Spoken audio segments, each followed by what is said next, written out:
WNBA is having a real moment. Caitlin Clark and the league's historic season by the numbers. When many of us hear the Fall Classic, we automatically think of baseball's World Series.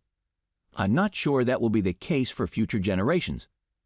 Yes, I'm being somewhat provocative with that line, but the WNBA Finals have arrived on the heels of what can only be described as a historic season for the league. Across a metric of statistics, it's clear that America's interest in the WNBA is at the highest point this century in large part because of Indiana Fever star Caitlin Clark. Let's start simple. Google searches. They've been higher this WNBA season, starting with the draft in April, than at any point since we've had data, 2004. Searches for the WNBA are up over 300% compared to last season, up over 850% compared to 5 seasons ago, and have risen nearly 1,400% from a decade ago. That is, the WNBA has been rising, and this year it really took off. This interest has translated into revenue for the league. Attendance is up a staggering 48% from 2023. There wasn't a single team with an average regular season home attendance of 5 figures, 10,000 plus, in 2023. This season, there were 6. Leading the charge was Clark's Fever. A little more than 4,000 people attended their average game in 2023, which ranked them second to last. This season, more than 17,000 did, a 319% rise that put them far and away ahead of any other WNBA team and ahead of 5 NBA teams, including the hometown Indiana Pacers. We see the same pattern in merchandise. Sales are up 600% from last year. This includes the boost from rookie sensations Clark, who had the best-selling jersey, and Angel Reese of the Chicago Sky, who had the second best-selling jersey. Indeed, the Clark-Reese rivalry helped to spur what is perhaps one of the most important metrics of success: viewership.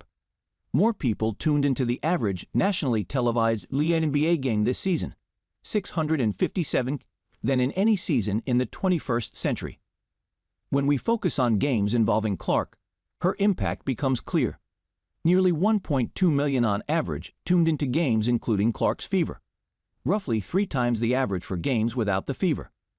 Competitions between the Fever and Reese's Sky set league records.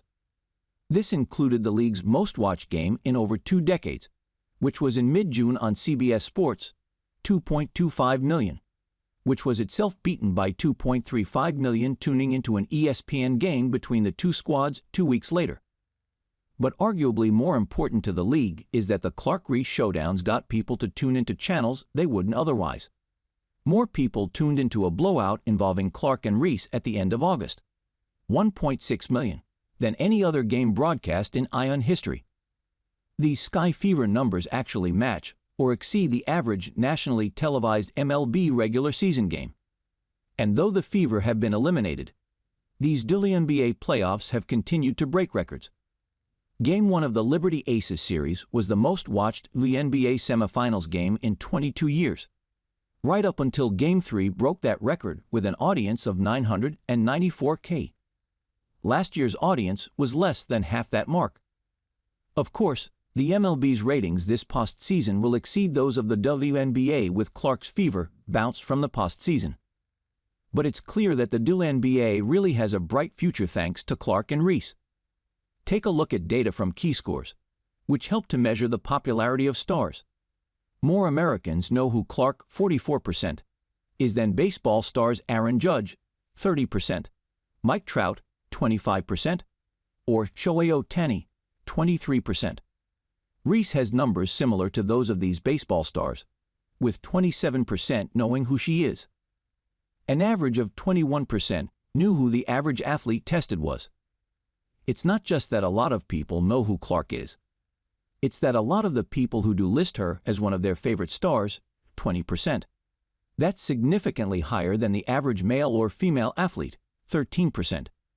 Reese comes in above average too, 16%. As an old friend of mine once said, entertainment rides or dies because of the stars.